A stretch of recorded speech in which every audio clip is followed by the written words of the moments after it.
in general. Today, we're going over a few goals today.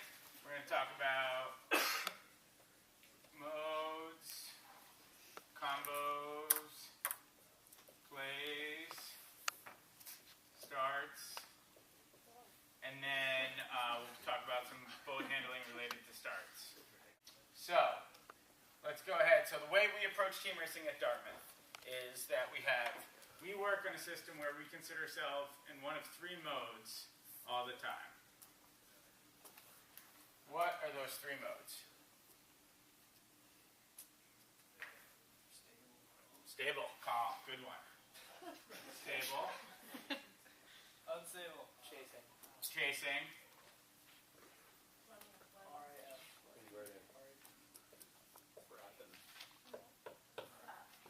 Running a play, right? And so, the reason we do this is so that we're working all with the same nomenclature on the water, right? So we can all identify what situation we're in quickly, all right? So it's those three situations. Now, in our sport, we have a bunch of combos, right? Let's go throw out some of the winning combos. 1, 2, Yeah. 3. Yep. 2, 3, 4, 2, 3, 5. Yep, what others? 1, 4, 5. 4, 5. And we got the 1, 4, 6. Which other ones are we? So those are 1, 4, 6 is not winning, right? And here we got the 2, 3, 6. And so,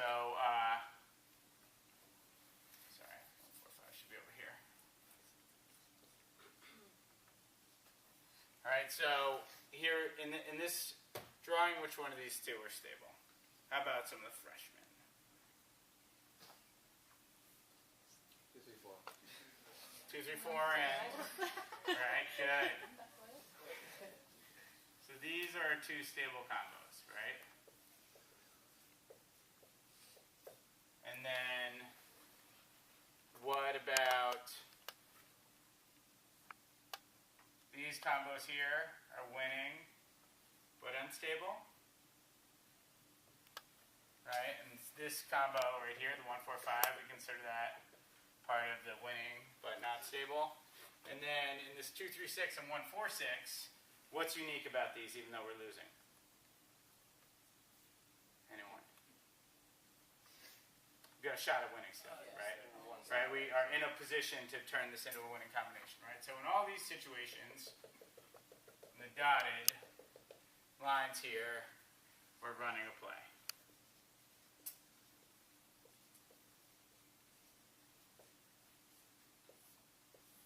Right, now, what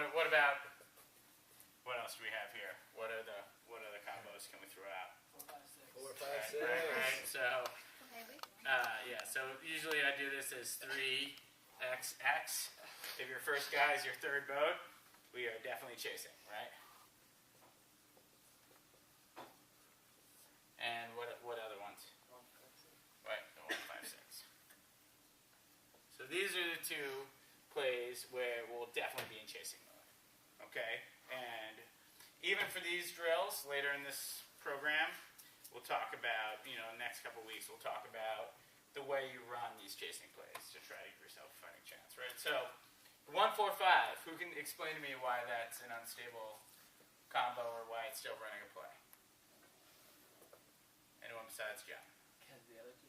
Kelsey? It's only stable when you have a gap between 1 and 5 because the 2 and 3 can take out the 1 and 5. I was going to ask you to describe why those other two are stable. Okay, yeah. What makes those stable? Right.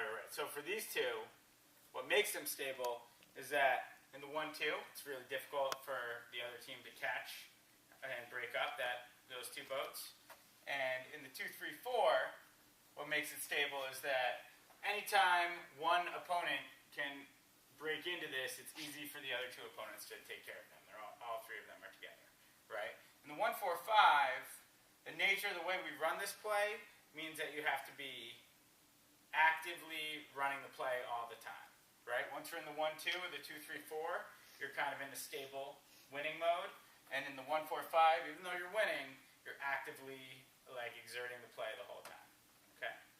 So it's really like in the 1-2 and the 2-3-4, it's stable because the other team is not in a position to Make a play, to yeah. run a play. The other team's not in a position to run a play, whereas in the 1-4-5, they are running a play. Does that make sense? Everybody? Cool. And so we got the nomenclature right here, running play, stable.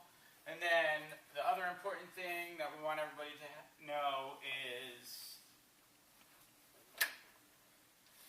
so when we get to the plays, so let's once again try to, for the freshmen, what are our plays here?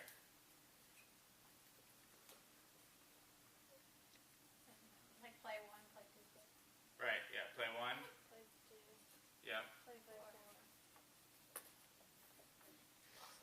We basically work on a pretty simple playbook, the 3-play playbook.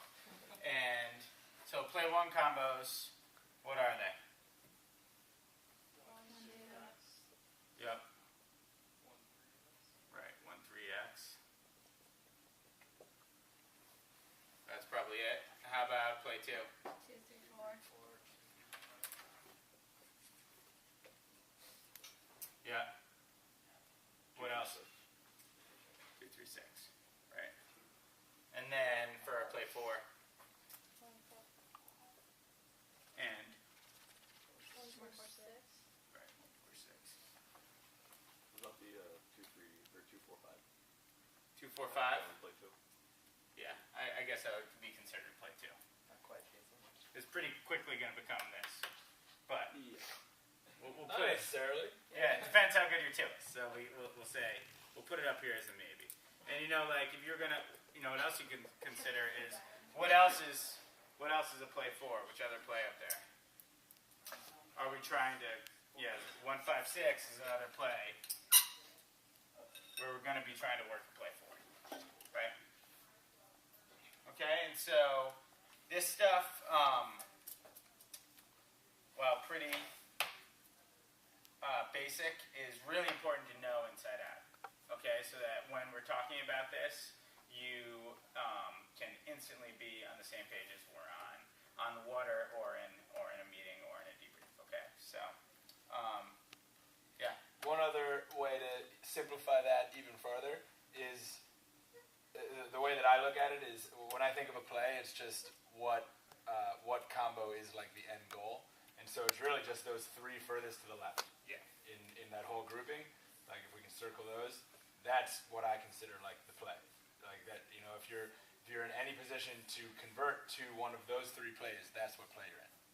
Does that make sense? cool.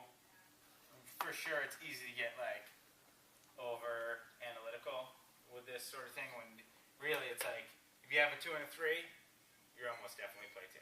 It's like being able to kind of once you start to see these things inside out, that's when you're able to recognize